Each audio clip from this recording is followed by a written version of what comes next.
ઓમ અવતારિણે શ્રી સ્વામિનારાયણાય નમો નમઃ. શ્રી હરિ કૃષ્ણાય ઘનશ્યામાય નીલકંઠાય સરયુદાસાય નમો નમઃ. બોલો સ્વામિનારાયણ ભગવાનની, શ્રી હરિકૃષ્ણ મહારાજની, શ્રી નરનારાયણ દેવની, શ્રી લક્ષ્મીનારાયણ દેવની, શ્રી રેવતી બળદેવજી મહારાજની જય.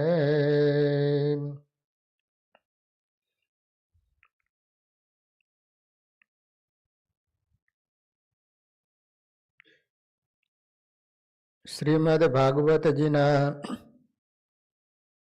9મ સ્કંદની અંદર સુખદેવજી મહારાજ પરીક્ષિત રાજાને સૂર્યવંશનું વર્ણન કરી હવે ચંદ્રવંશની અંદર જે રાજાઓ થઈ ગયા, ચંદ્રવંશમાં કૃષ્ણ પરમાત્માનું પ્રાગટ્ય થયેલું એ સારી કથાઓ સંભળાવી રહ્યા છે. ઈયાતિ અને દેવયાની એના થકી 2 દીકરાઓના જન્મ થયા.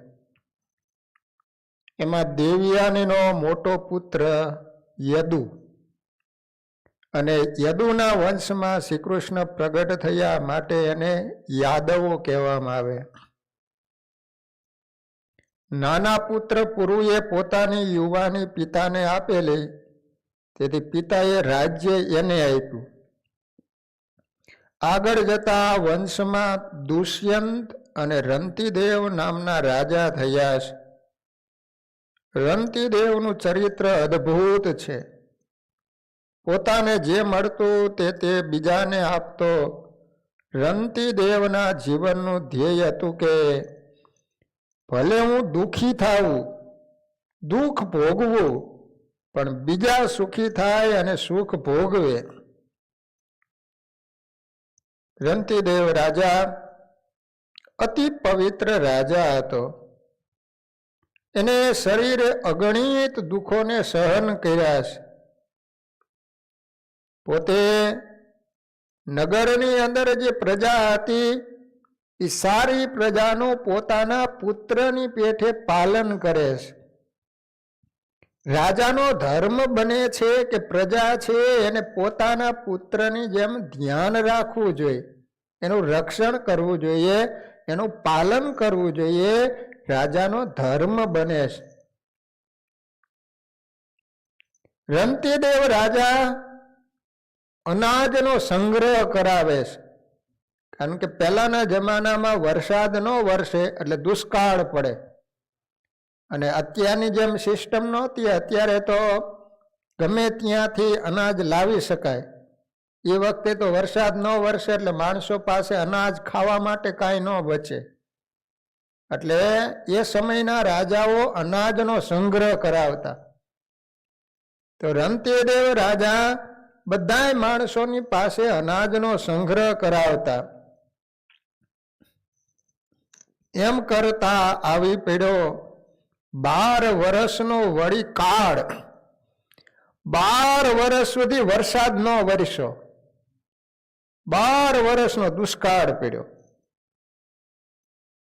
11 વર્ષ અન્ન પહોંચ્યું, 12 નો થયો જંજાળ.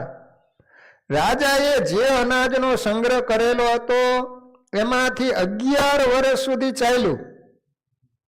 પછી તો થઈ રહે ને, નગરની અંદર કેટલા માણસો બધાને અનાજ આપવું પડે. તો 11 વર્ષ સુધી તો ચાલ્યું. કેટલો સ્ટોક કરાયો હોય છે. ત્યારે રાયે અન્ન આપ્યું, તે પણ પહોંચ્યું 10 માસ. પછી લાગ્યા છે પડવા ઉપરા ઉપર ઉપવાસ. પછી શું થયું? રાજાની પાસે જે સંગ્રહ કરેલો હતો નગરમાં એ પ્રજાને આપવા માંડ્યા. તો એ અનાજના કોઠાર હતા એ 10 મહિનામાં પૂરા થઈ ગયા. હવે તો રાજા પાસે ન રહ્યું, પ્રજા પાસે ન રહ્યું. કડે કડે જન અન વિના બહુ બહુ પાડે છે બકોર, તે સુણી રાઈ ચાલિયા સંગે રાણી સૂત વધુ ભોર.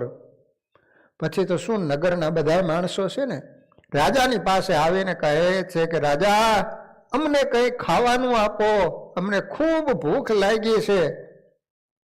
રાજાની આગળ આવીને રડે છે, બૂમો પાડે છે. રંતીદેવ રાજા, એનાથી આ દુઃખ સહન ન થયું. દયાવાળા રાજા હતા ને, પ્રજા આવી અને પોકાર પાડે. રાજા વિચારે છે કે મારી ફરજ બને છે, મારે આપવું જોઈએ, પણ મારી પાસે અનાજ નથી, હવે શું કરું? એટલે રાજાથી દુઃખ જોયું ન ગયું. એટલે રાત્રિના સમયે પોતે, પોતાની વાઈફ, દીકરો, દીકરાની વાઈફ, ચારેય જણા નગરના લોકોને ખબર ન પડે એ રીતે નગર છોડીને ચાલી નીકળ્યા.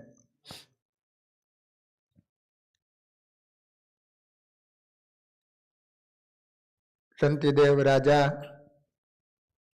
જંગલમાં ચાલ્યા જાય છે. એમને 49 દિવસના ઉપવાસ થયા. 49. કઈ ખાવાનું ન મળ્યું. ત્યાં અણઈચ્છાએ અન્ન મળ્યું, બેઠા જમવા પાસો પાસ. એમાં ભગવાનની ઈચ્છાથી થોડું ખાવાનું મળ્યું. 49 ઉપવાસ પછી ચારેય જણા હતા ને એ ભાગે વેચી અને જમવા માટે બેઠા થોડુંક થોડુંક. પાસેર પાસેર પાણીમાં વળી આવ્યું હતું જે અન્ન. ઉપવાસ 49 કરવા બેઠા ભોજન. પાસેર પાસેર અનાજ જમવા માટે બેઠા છે. અભ્યાગત અન્નાર્થી તેની વાટ જુએ છે વળી, આપીએ ને આ માયથી એમ વિચારે છે ચારે મળી. 49 દિવસના ઉપવાસ થયા છે, પાસેર પાસેર ખાવાનું મળ્યું છે, તોય જમતા પહેલા એને વિચાર એવો આવે છે કે કોઈ અભ્યાગત આવે, અતિથિ આવે ને તો આમાંથી એને થોડુંક આપીને પછી આપણે જમવાની શરૂઆત કરીએ. વિચાર તો કરો, આપણી પાસે તો કેટલું હોય, છતાંય પણ કોઈ અભ્યાગત ભિખારી આવે તો આપણે મોઢું બગાડીએ છીએ. અને 49 દિવસનો ઉપવાસ થયેલા, થોડુંક ખાવાનું મળ્યું છે, તો એ વિચાર કરે છે કે આમાંથી કોઈકને આપીને પછી આપણે જમીએ. ત્યાં ઘોરી એક આવ્યો, સંગે લઈને વળી શ્વાન. ભૂખ્યો ભૂખ્યો એમ બરકે, કોઈ આપો ભોજન પાન. એ વખતે એક અઘોરી માણસ આવ્યો, આવીને કહે છે કે મને એટલી બધી ભૂખ લાગી છે, મને કંઈ ખાવાનું આપો, નહીતર હમણાં મારા શરીરમાંથી પ્રાણ નીકળી જાય છે, મને કંઈ ખાવાનું આપો. ત્યારે આપ્યું અને જળ એ હને, રાય રાણી સુત સુત ભામ. નિષ્કુળાનંદ પાણી પી અઘોરીએ, ઠેલ દઈ ફોડ્યું જળ ઠામ.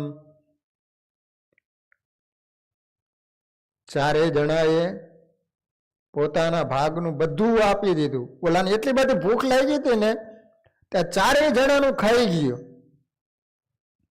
49 દિવસના ઉપવાસ છે, તોય બધું આપી દીધું. અને પાણી હતું એ પાણી એને પીવા માટે આપ્યું, તો અઘોરીએ જેટલું પાણી પીવાય એટલું પાણી પીધું, અને ઓલું પાત્ર પાણીનું હતું ને ઢોળી નાખ્યું. બોલો ઊંધો કેટલો! પણ પાણી ઢોળી નાખ્યું.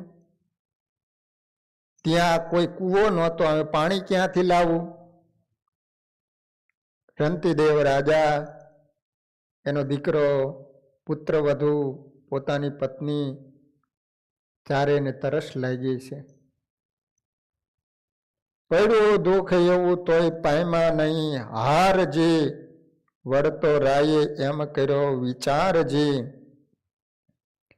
તોય રંતીદેવ રાજા વિચાર કરે છે કે 49મા દિવસે આપણને અનાજ મળ્યું એ બીજાના ઉપયોગમાં તો આવ્યું ને.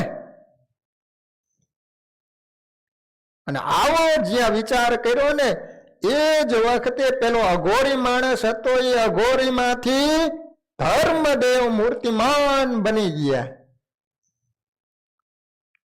એકદમ પ્રસન્ન થઈ ગયા અને રંતીદેવને કહે છે કે માગ માગ, તારી ઉપર ખૂબ પ્રસન્ન થયા છે. ત્યારે રાય કહે ધન્ય ધન્ય ધર્મ, માગુ રાજી થયા જાણે તમને. સુખી રહે સૌ પ્રાણધારી, એની આવે પીડાય મને. રાજાએ ધર્મ રાજાની પાસે એવું માંગ્યું કે બધી પ્રજા સુખી થાય અને પ્રજાનું દુઃખ હોય મને મળે. મારા જે પુણ્ય હોય એને કારણે પ્રજા સુખી બને અને પ્રજાનું દુઃખ હોય મને મળે. ત્યારે ધર્મ કહે પરની પીડા લીએ, તેને અંગે પીડા આવે નહીં. ધર્મ રાજા કહે છે કે બીજાની પીડા લે ને એના જીવનમાં કોઈ દી દુઃખ ન આવે. એ વિના વણ માગે આપું છું, અવિનાશે ધામે વસશો. ધર્મરાજાએ વરદાન આપ્યું આ લોકમાં તમે સુખી બનશો, અંતે ભગવાનના ધામમાં તમારો નિવાસ થશે.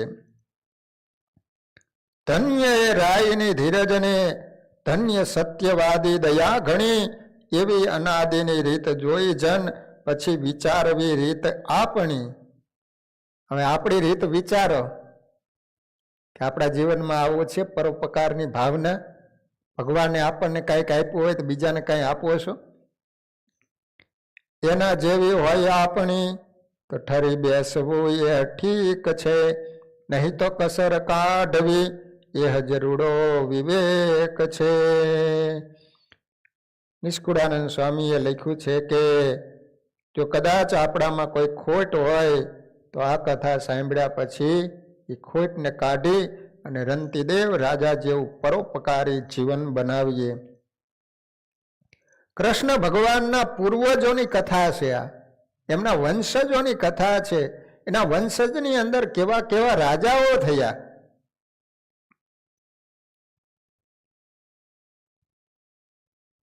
આગળ જતા આ વંશમાં શાંતનુ મહારાજા થયા. તેમને ત્યાં ગંગા દ્વારા ભીષ્મ થયા. આ કૃષ્ણ ભગવાનના વંશની અંદર આ શાંતનુ મહારાજા આવે. એક પુત્ર આપી ગંગા વિદાય થયા.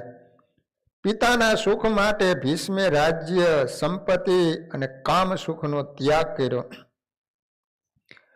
પિતાએ મત્સ્યગંધા સાથે ફરીથી લગ્ન કર્યા. બીજા પુત્ર વિચિત્ર વર્ય અને એના પાંડુ નામના રાજા થયા. વિચિત્ર વીર્ય, એના થકી પાંડુનો જન્મ થયો. પાંડુના પાંડવો અને એના વંશમાં પરીક્ષિતનો જન્મ થયો. આ સ્કંદની સમાપ્તિમાં યદુરાજાના વંશનું વર્ણન કર્યું. યદુરાજાનો વંશ દિવ્ય છે. એના વંશમાં શ્રી કૃષ્ણનો જન્મ થયો છે. આગળ જતા બાહુકને ત્યાં બે પુત્રો થયા, દેવક અને ઉગ્રસેન.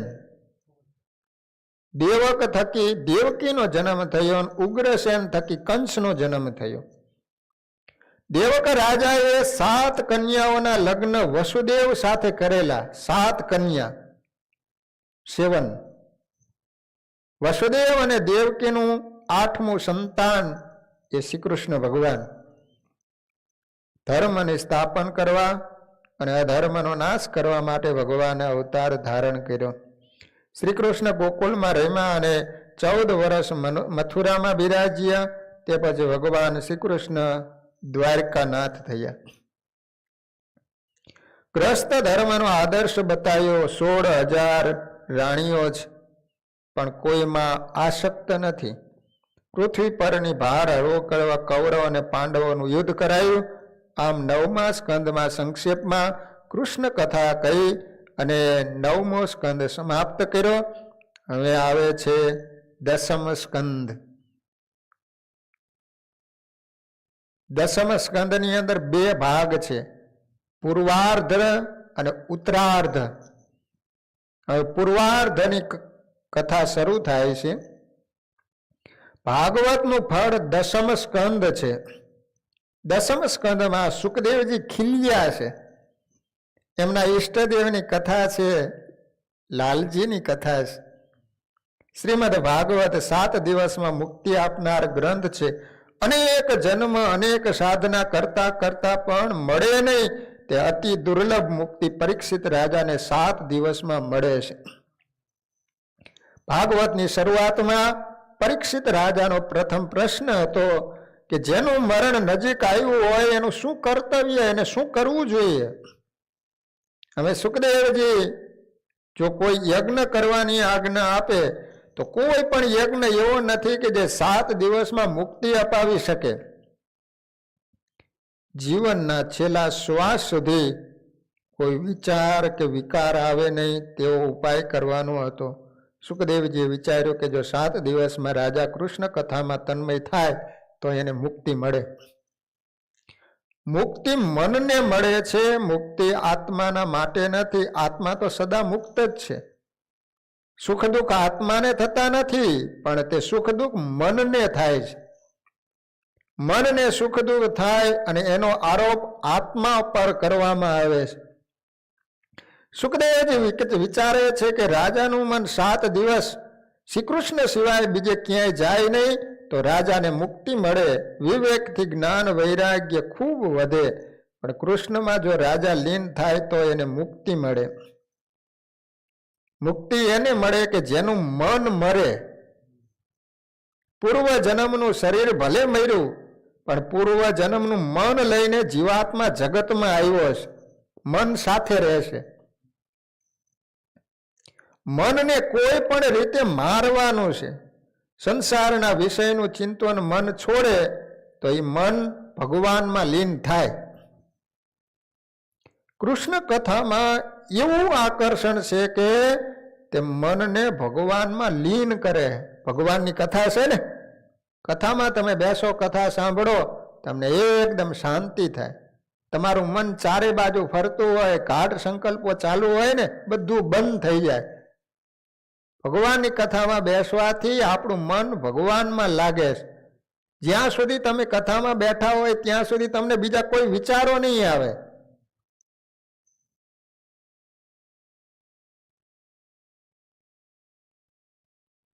મનને સંસારના વિષયો ન આપતા એને ભગવાનની લીલામાં મૂકી દેવાનું.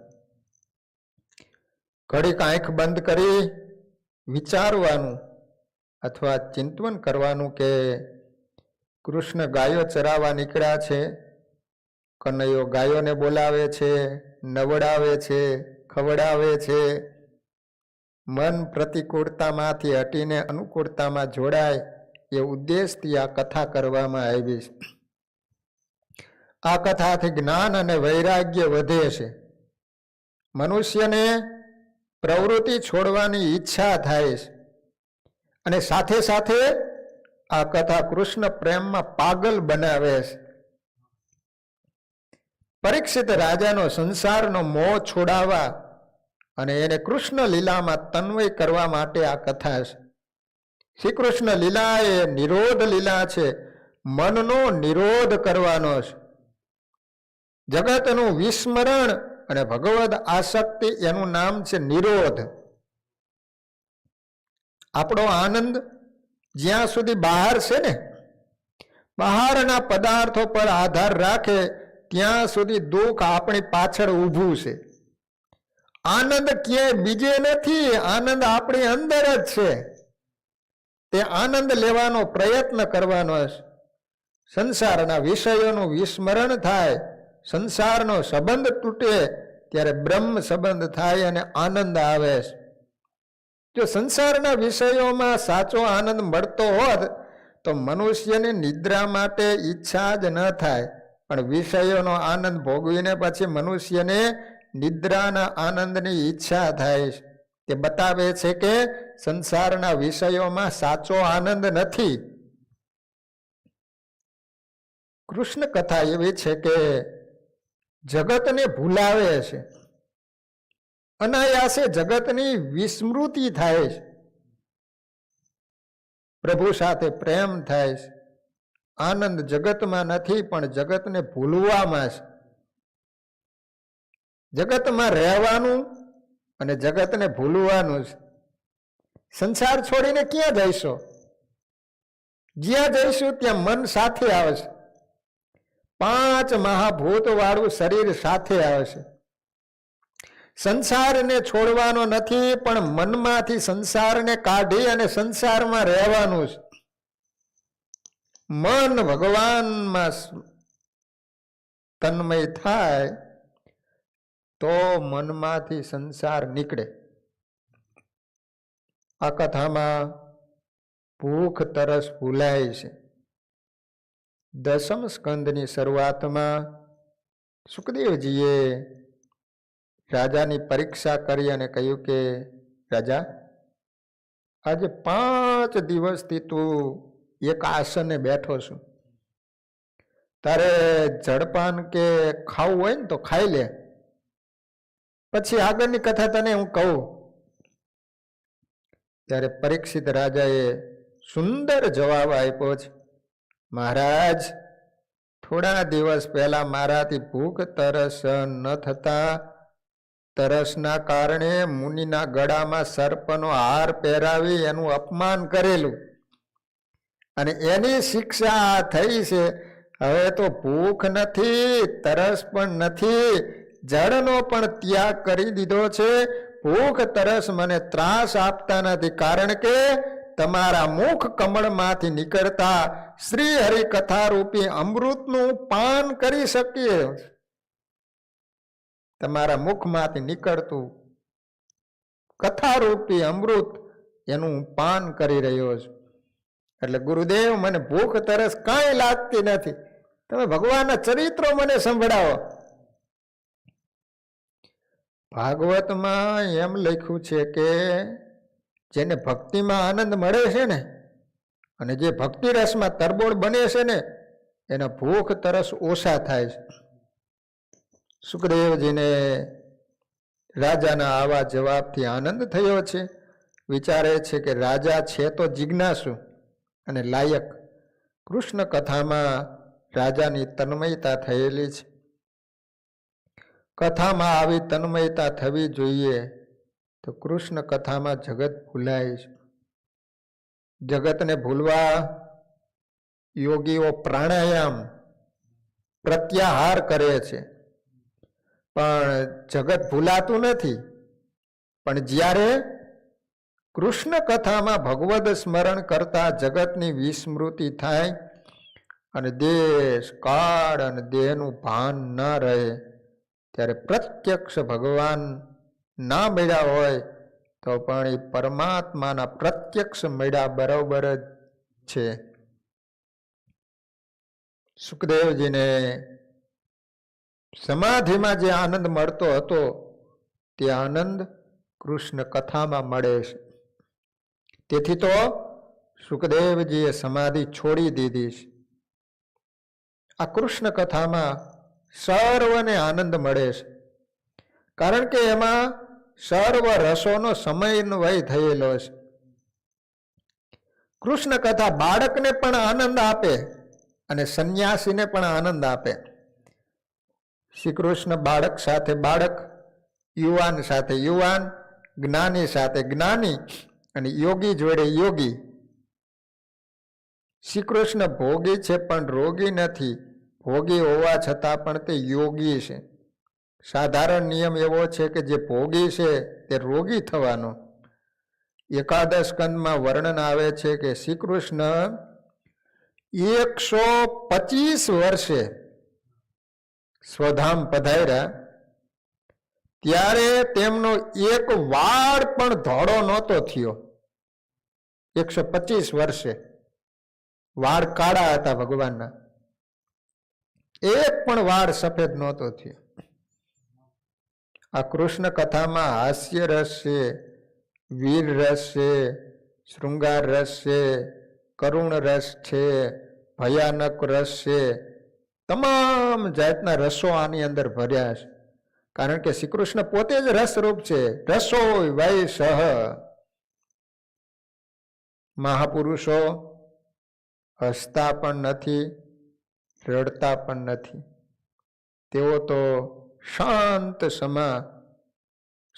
રસમાં પોતાના સ્વસ્વરૂપમાં સ્થિર રહે. પણ શ્રી કૃષ્ણની બાળ લીલાઓ એવી છે કે સુખદેવજીને પણ હસાવે છે. બાળ લીલામાં હાસ્ય રસ છે, રાસલીલામાં કરુણ રસ છે, તેમજ શૃંગાર રસ પણ છે. ચાણૂર, મુષ્ટિ, કંસ વગેરેને મારે ત્યાં વીર રસ ઝળકે છે. કોઈ પણ રસમાં રુચિ હોય, પણ આ કથા સર્વને ગમે છે. સાહિત્ય શાસ્ત્રમાં 9 રસ બતાવવામાં આવ્યા છે. 9 રસ: હાસ્ય, વીર, કરુણ, બીભત્સ, અદ્ભુત, રૌદ્ર, ભયાનક, શૃંગાર અને શાંત. આ 9 રસ. પણ અહીં ભાગવતમાં એક 10મો રસ બતાવ્યો, અને એ છે પ્રેમ રસ. એ 10મો રસ. આ સૌથી શ્રેષ્ઠ પ્રેમ રસ કૃષ્ણ કથામાં છલોછલ ભર્યો છે. કૃષ્ણ લીલા એ પ્રેમ રસ લીલા છે. આ પ્રેમ રસનો સ્વાદ જેને એક વખત આવ્યો ને, એને જગતના બીજા સ્વાદ ફીકા કડવા લાગે. મીરાબાઈ કહે છે કે સાકર શેરડીનો સ્વાદ તજીને, કડવો તે લીંબડો ખોડ મારે, રાધા કૃષ્ણ વિના બીજું બોલમાં, બોલમાં બોલમાં બોલ મારે, રાધા કૃષ્ણ વિના બીજું બોલમાં. પરંતુ એ રસનો સ્વાદ જાણવો અને માણવો એટલો સહેલો પણ નથી. એટલે નરસિંહ મહેતા ગાય છે કે એ રસનો સ્વાદ શંકર જાણે, કે જાણે સુખ જોગી રે, કઈ એક જાણે વ્રજની ગોપી, ભણે નરસૈયો ભોગી રે. જગતના બધા રસ કડવાશથી ભરેલા. જગતના શૃંગાર રસમાં પણ કડવાશ છે. આરંભમાં પતિ પત્નીને લાગે છે કે અમે સ્વર્ગનું સુખ ભોગવીએ છીએ, પણ વૃદ્ધ અવસ્થામાં શરીર દુર્બળ થાય છે ત્યારે સમજાય છે કે સાચું સુખ નહોતું, સ્વર્ગનું નહીં પણ ચામડાનું સુખ હતું. એક ભક્તિ પ્રેમ રસ એવો છે કે જેમાં પૂર્ણ મીઠાશ છે. પ્રેમ વિના પ્રભુનો સાક્ષાત્કાર થતો નથી. શ્રી કૃષ્ણ પરમ પ્રેમ સ્વરૂપ છે. સર્વ સાથે પ્રેમ કરે એને પરમ પ્રેમ કહેવાય છે. શ્રી કૃષ્ણ માત્ર મિત્રો કે ભક્તો સાથે પરમ કરે છે એવું નથી. એ તો ઝેર આપનાર પૂતના અને લાત મારનાર ભૃગુ ઋષિ જોડે પણ પ્રેમ કરે છે. શ્રી કૃષ્ણ અલૌકિક પ્રેમ રસનું દાન કરે છે. પ્રેમ રસમાં વાસના નહીં, વિષમતા નહીં, સ્વાર્થ નહીં, હું ને તું નહીં. શ્રી કૃષ્ણના પ્રેમમાં પાગલ થતા, તન્મય થતા શ્રી કૃષ્ણ પાસે હું પણ રહેતું નથી અને જીવ પોતે ભગવતમય બની જાય છે. લાલી મેરે લાલ કી સબ જગ રહી સમાય, લાલી દેખન મેં ગઈ મેં ભઈ હો ગઈ લાલ. ગોપીઓની જેમ માનવ જીવનની એ જ વિશેષતા હોવી જોઈએ કે કૃષ્ણ પ્રેમમાં પાગલ બનવું. ગોપીઓ ભગવાનમાં પાગલ બની હતી ને. રોજ ભગવાનને પ્રાર્થના કરવાની કે આપ મારા મનને તમારી પાસે ખેંચી લેજો. મારામાં એવી શક્તિ નથી કે હું મારા મનથી તમને ખેંચી શકું. ભગવાન જેના મનને ખેંચી લે એનું મન સંસારમાં જતું નથી. હૃદય કૃષ્ણમાં તરબોળ બને, આંખો આંસુથી ભીંજાયેલી હોય એવી દશા થાય ત્યારે બ્રહ્મ સંબંધ થાય. પછી આ બ્રહ્મ સંબંધને ટકાવી રાખવાનો, સાવધાન રહેવાનું કે ફરીથી માયા સાથે સંબંધ ના થાય. બ્રહ્મ ચિંતન કરતા મૃત્યુ પામે અને 7 દિવસમાં મુક્તિ મળે. 7 દિવસ સતત બ્રહ્મચિંતન રહે તે લક્ષ્યમાં રાખી આ કથા કહીશ. દસમ સ્કંદ એ શ્રી કૃષ્ણ ભગવાનનું હૃદય છે. હૃદય શરીરમાં હૃદય ખૂબ મહત્વનું અંગ કહેવાય છે. હૃદય બંધ થઈ જાય તો ફિનિશ. એટલે આ ભાગવતજીમાં આ દસમ સ્કંદ છે ને ભગવાનનું હૃદય છે. ભગવાન રસ સ્વરૂપ છે અને તેથી જીવ પણ રસ સ્વરૂપ છે. મનુષ્યને કોઈને કોઈ રસમાં રુચિ હોય, ભલે કોઈ પણ રસમાં રુચિ હોય, પણ કૃષ્ણ કથા આનંદ આપે. વિરહ કે પ્રેમમાં હૃદય આર્દ્ર બને ત્યારે રસાનુભૂતિ થાય છે. સાધારણ રીતે જીવોના 4 ભેદ છે. જીવના 4 ભેદ છે: પામર, વિષયી, મુમુક્ષુ અને મુક્ત. જીવોના 4 ભેદ: પામર, વિષયી, મુમુક્ષુ અને મુક્ત. અધર્મથી ધન કમાય, અનીતિથી ભોગવે એ પામર જીવ.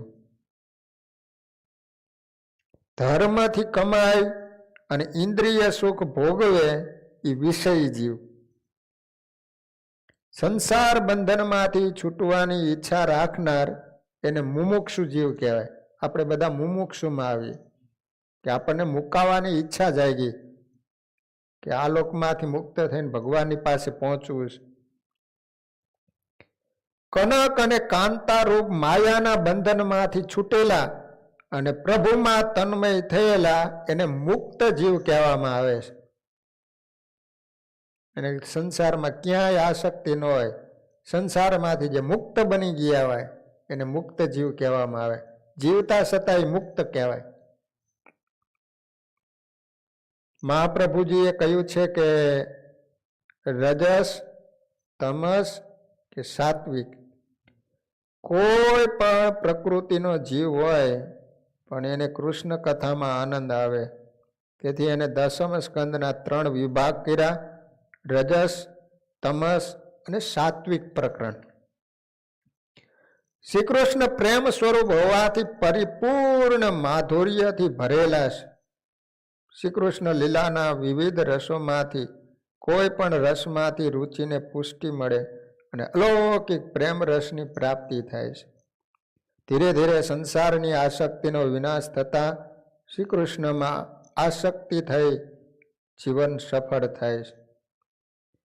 ભગવાનમાં મનનો લય કરવો એનું નામ કહેવાય મનનો નિરોધ. ભગવાનને હૃદયમાં રાખો કે ભગવાનના હૃદયમાં રહો તો મનનો નિરોધ થશે. મનનો નિરોધ થાય ને એટલે મુક્તિ સુલભ છે. મનનો નિરોધ ભગવાનમાં થઈ શકે, અન્ય વસ્તુમાં નહીં. પરીક્ષિત રાજાના મનને અનાયાસે સંસારના વિષયોમાંથી હટાવી શ્રી કૃષ્ણ સાથે એકરૂપ બનાવી અને મુક્તિ આપવા માટે આ દસમ સ્કંદ છે. આ કથા અનાયાસે સંસારના સ્નેહ છોડાવી પ્રભુ પ્રેમ વધારે છે. આ કૃષ્ણ લીલા એવી છે કે એને ઘણાને કૃષ્ણ પ્રેમમાં પાગલ બનાવ્યા છે. સનાતન સ્વામી એક મહારાજના મહામંત્રી હતા. દસમ સ્કંદ સાંભળી અને એ સાધુ થયા. વૃંદાવનની ગલીઓમાં ટાટની લંગોટી પહેરીને ફરતા સનાતન સ્વામી. આ કથા રાજાને આકર્ષે છે, યોગીઓને પણ આકર્ષે છે. એનું કારણ એ છે કે શ્રી કૃષ્ણ ચિત્તની શાંતિને નહીં, તે તો ચિત્તને જ ચોરી જાય છે, એવું અદ્ભુત એમનું રૂપ છે. ચિત્ત ચોર કહેવાય છે ભગવાન.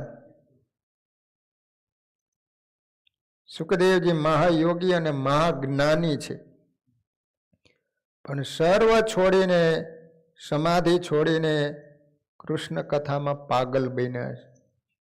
પરીક્ષિત પૂછે છે કે આપે સર્વનો ત્યાગ કર્યો, કૃષ્ણ કથાનો ત્યાગ કર્યો નથી. તમે પિતાને કહેલું કે તમે મારા પિતા નહીં અને હું તમારો પુત્ર નહીં. એવા પિતાનો ત્યાગ કર્યો પણ આ કથાનો ત્યાગ કર્યો નહીં. મહારાજ, તમને આ કથા આનંદ આપે છે. મહાપુરુષો કહે છે કે નાક પકડીને બેઠેલા છીએ ત્યાં સુધી ઠીક છે, પણ ઉઠ્યા પછી મન ક્યારે છટકી જાય તે ખબર પડતી નથી. વેદાંત કહે છે કે મનને નિર્વિષય બનાવો, પણ આ અઘરું છે. તેથી વૈષ્ણવો કહે છે કે મનને પ્રતિકૂળ વિષયોમાંથી હટાવી અનુકૂળ વિષયમાં જોડો. વેદાંત કહે છે કે આત્માને બંધન નથી તો મુક્તિ ક્યાંથી? વૈષ્ણવોને ભગવદ સેવામાં એવો આનંદ આવે છે કે તેઓને મુક્તિ મળવા આવે તો પણ એમને જોતી નથી.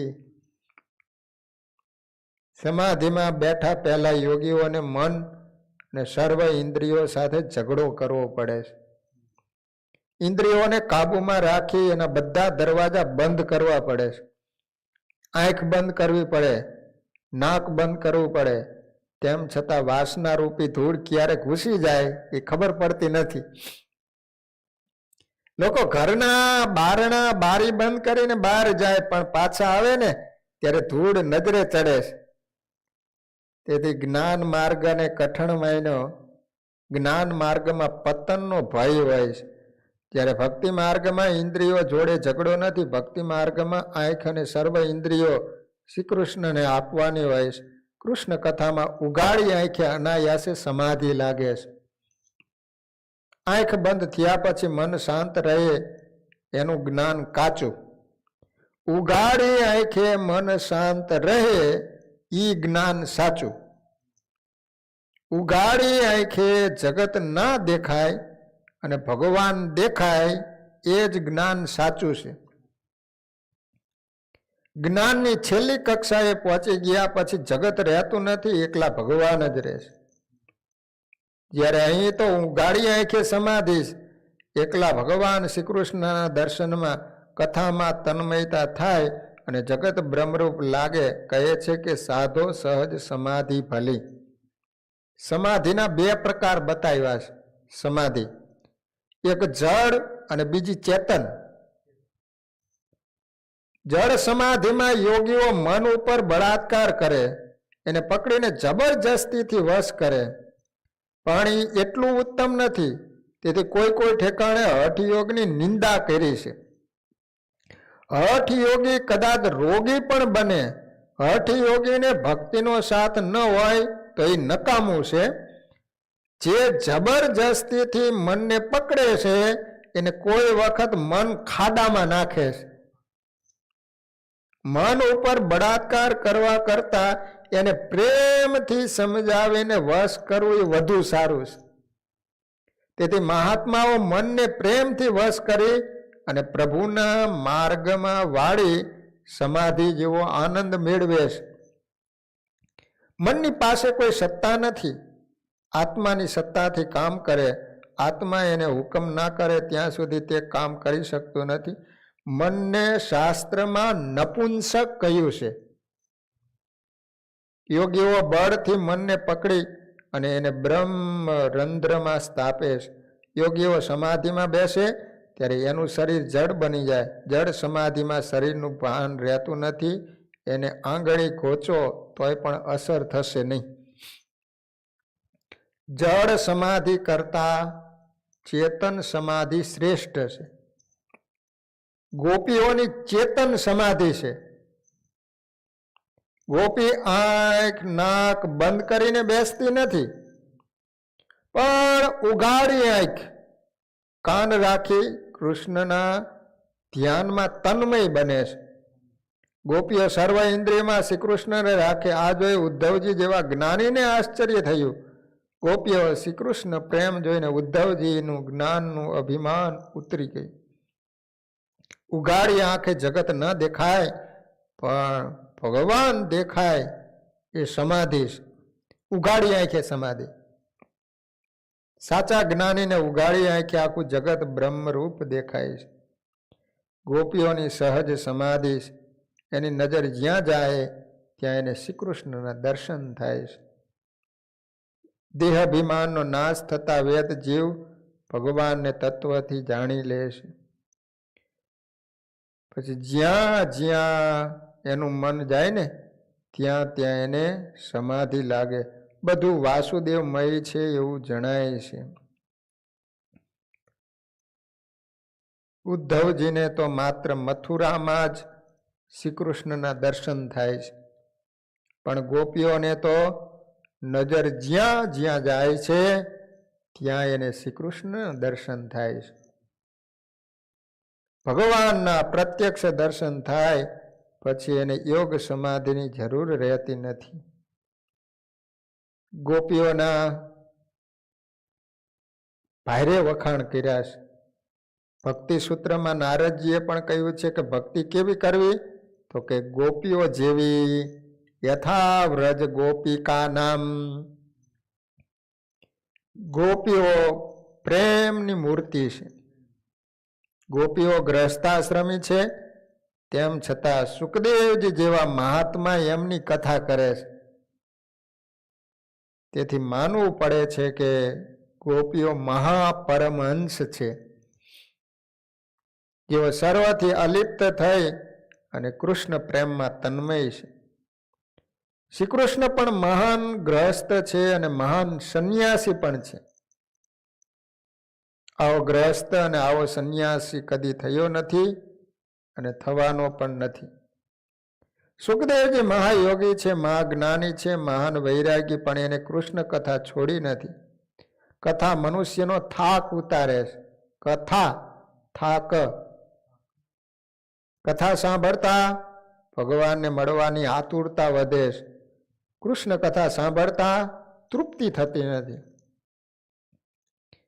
સંસારના વિષયો ભોગવવામાં જેવું કે સારું જમવામાં તૃપ્તિ થાય છે, પછી સુખ આવે છે, પણ એ સુખ કાયમ માટે ટકતી નથી. સુખ કાયમ ટકે ને તો બેડો પાર છે. લાડુમાં ઝેર છે એમ ખબર પડે તે લાડુમાંથી મન હટી જાય, એને ખાવાનું મન થતું નથી. આવી રીતે જો સંસારના વિષયોમાં ઝેર છે એની ખાતરી થાય તો મન કાયમને માટે સંસારમાંથી હટી જાય છે. પરીક્ષિત રાજા સુખદેવજીને કહે છે કે મહારાજ, આ કૃષ્ણ કથા સાંભળવાની મારી ઈચ્છા છે, તો વિસ્તારપૂર્વક તે મને કથા સંભળાવો. ભગવાનની બાળ લીલાઓ તેમજ બીજી પણ જે લીલા કરી હોય એ આપ સંભળાવો. કૃષ્ણ કથામાં રાજાનો અલૌકિક પ્રેમ જોઈ અને સુખદેવજી પ્રસન્ન થયા છે. સુખદેવજી કહે છે કે કૃષ્ણ કથામાં તારો પ્રેમ જોઈને બહુ આનંદ થાય છે. રાજા, તારા લીધે મને પણ કૃષ્ણ કથા ગંગાનું પાન કરવાનો લાભ મળ્યો છે. આ કૃષ્ણ કથા ગંગા પ્રગટ થઈ પછી ભાગીરથી ગંગાજીનું મહત્વ ઓછું થયું છે. આ કૃષ્ણ કથા ગંગા અનેકને પાવન કરે છે. ભાગીરથી ગંગામાં સ્નાન કરો તો એનાથી મનનો મેલ ધોવાતો નથી, ખાલી શરીર શુદ્ધ થાય છે.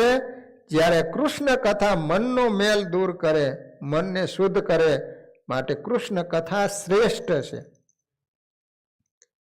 વળી કૃષ્ણ કથા ગંગા જ્યાં ઈચ્છો ત્યાં પ્રગટ થાય.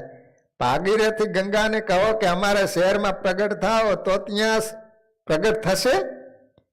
ગંગાજીમાં સ્નાન કરવું હોય તો ગંગાજીએ જવું પડે, પણ કથા રૂપી ગંગા તો આપણા ઘરે આવે. સુખદેવજીએ રાજાને ધન્યવાદ આપ્યો છે કે રાજા, હું તારો ઉપકાર માનું છું. તારે લીધે મને શ્રી કૃષ્ણ સ્મરણ થાય છે, શ્રી કૃષ્ણના દર્શન કરવા મળે છે. પરમાત્મા શ્રી કૃષ્ણમાં તન્મય થાય છે. તેથી સુખદેવજી આ કથા કરે છે. સુખદેવજીએ શ્રી કૃષ્ણનું સ્મરણ કર્યું, ભગવાનને હૃદયમાં સ્થિર કર્યા. વક્તાને જ્યાં સુધી એમ યાદ રહે કે હું પંડિત છું, વિદ્વાન છું, હું કથા કરું છું, ત્યાં સુધી તે કથામાં ભગવાન પધારતા નથી. હું કથા કરું છું એમ જે માને એ વક્તા જ નથી. દસમ સ્કંદની કથામાં હું વક્તા છું તે પણ સુખદેવજી ભૂલ્યા છે. સુખદેવજી ભૂલી ગયા છે કે હું વ્યાસનો પુત્ર છું અને કથા કરું છું. વક્તા શ્રી કૃષ્ણ અને શ્રોતા પણ શ્રી કૃષ્ણ. સુખદેવજી કહે છે કે હું વક્તા નથી, હું તો શ્રોતા છું. મહાત્માઓ તો ત્યાં સુધી કહે છે કે 9મા સ્કંદ સુધીની કથા સુખદેવજીએ કરી અને ત્યાર પછી 10મ સ્કંદની કથા શ્રી કૃષ્ણ એ પોતે કરી છે. કૃષ્ણ ભગવાન બોલે છે. સુખદેવે રાધા કૃષ્ણને પ્રાર્થના કરી કે આપ હૃદયમાં બિરાજી, તમારી કથા તમે જ કરો. વક્તા દીન બને, વક્તા પ્રભુ પ્રેમમાં તન્મય થાય તો ભગવાનની કથા ભગવાન પોતે જ કરે છે. વક્તા હું કથા કરું છું એ ભૂલી જાય છે ત્યારે ભગવાન વક્તાના મુખથી કથા કરે છે. ધરતી ઉપર દૈત્યનો ત્રાસ વધ્યો હતો. કંસ એવો દુષ્ટ હતો, પોતાના બાપને મારતો, ઉગ્રસેનને.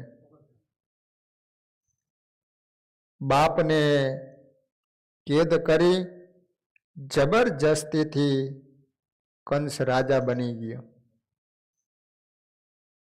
કંસના ત્રાસથી લોકો ઘણા દુઃખી થયા હતા. ધરતી ઉપર બહુ પાપ વધી ગયું હતું. ધરતીથી આ સહન થયું નહીં. ધરતીને મોટા મોટા પર્વતોનું વજન લાગતું નથી, પણ પાપનું વજન એનાથી સહન થતું નથી. તેથી ધરતી બ્રહ્માજીને શરણે ગઈ. બ્રહ્માજી અને બીજા દેવો બ્રહ્મલોકમાં નારાયણની પાસે ગયા. બધા પુરુષ સૂક્તથી પ્રાર્થના કરે, નાથ હવે કૃપા કરો, અવતાર ધારણ કરો. સ્તુતિમાં બ્રહ્માજીની તન્મયતા થઈ છે. સમાધિમાં તેમને આકાશવાણી સાંભળી. થોડા સમય પછી હું વસુદેવ દેવકીને ત્યાં પ્રગટ થઈશ. બ્રહ્માજીએ દેવોને અને ધરતીને આશ્વાસન આપ્યું, ચિંતા ન કરો, પ્રભુ પધારવાના છે. આ બાજુ વસુદેવ મથુરામાં લગ્ન કરવા આવ્યા છે. વસુદેવ અને દેવકીજીનું લગ્ન થયું છે.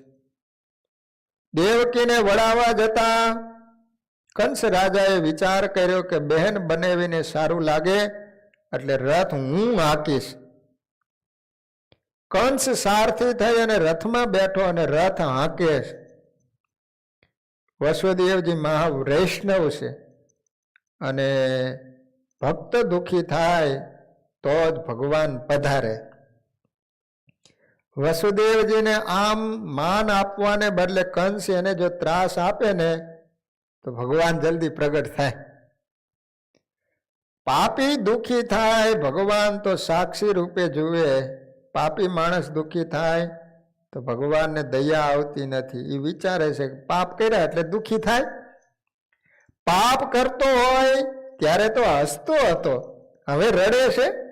પણ પુણ્યશાળી ભક્ત દુઃખી થાય તે ભગવાનથી સહન થતું નથી.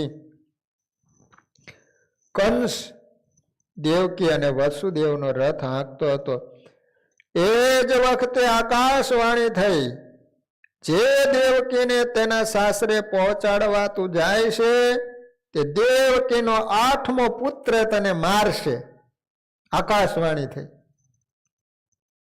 કંસને આ સાંભળી ક્રોધ આવ્યો.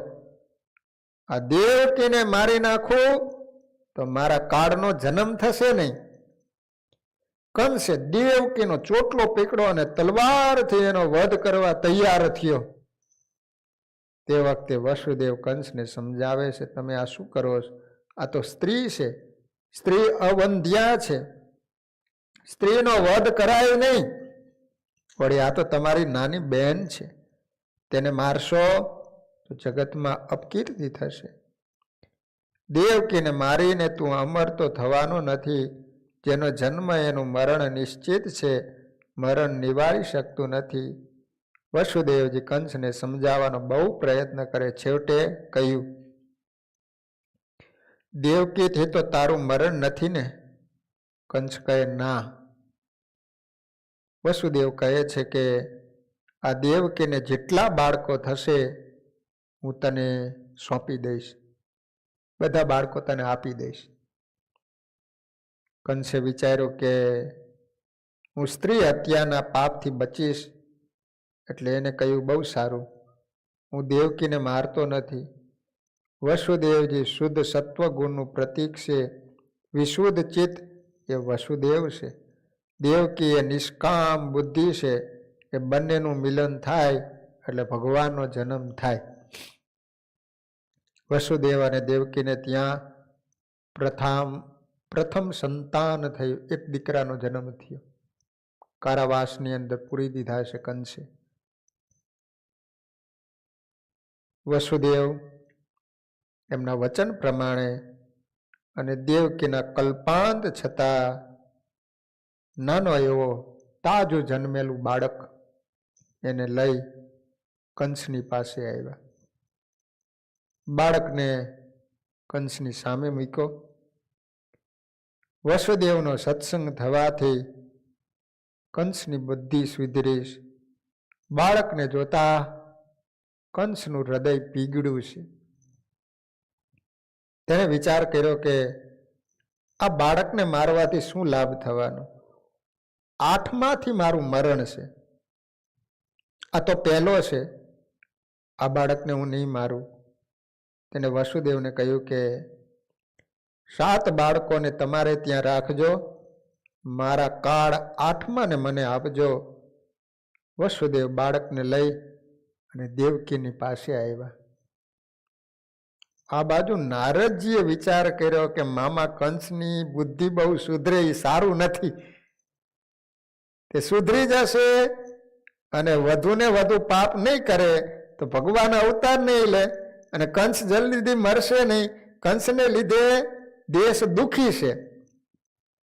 નારદજી કંસ પાસે આવ્યા ને કહે, હું સ્વર્ગમાં ગયેલો ત્યારે દેવોની ખાનગી સભા થઈ હતી. આ બધા દેવો તારી પાછળ પડ્યા છે અને તને મારવાનો વિચાર કરી રહ્યા. કંસ તું હાવ ભોળો છે. શત્રુ, અગ્નિ, પાપ અને ઋણ આ 4 વસ્તુ સાધારણ નથી. એ વૈધા જ કરે. એને ઉગતા જ ડામવા જોઈએ. તે વસુદેવના બાળકને છોડી દીધો એ ઠીક કર્યું નથી. ગમે તે 8મો થઈ શકે. ગણનારની મરજી પર એનો આધાર છે. 8માને પહેલો ગણે તો આ 8મો થશે. હું તને સાવધાન કરવા આવ્યો છું. નારદજી આ પ્રમાણે કંસને ઉશ્કેરે. કારણ કે જો કંસનું પાપ વધે ને તો તેનો અંત નજીક આવે. કંસને લીધે દેશ દુઃખી.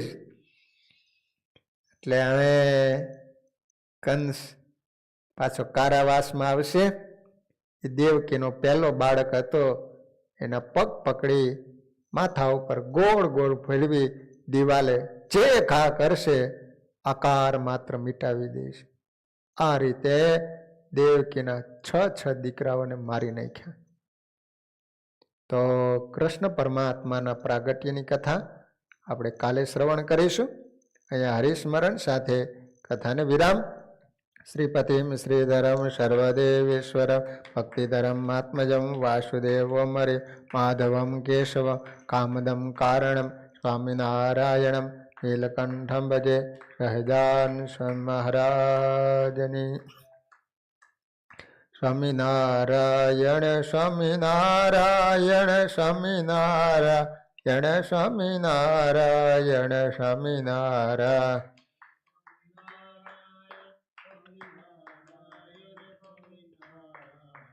સ્વામિનારાયણ સ્વામિનારાયણ સ્વામિનારાયણ સ્વામિનારાયણ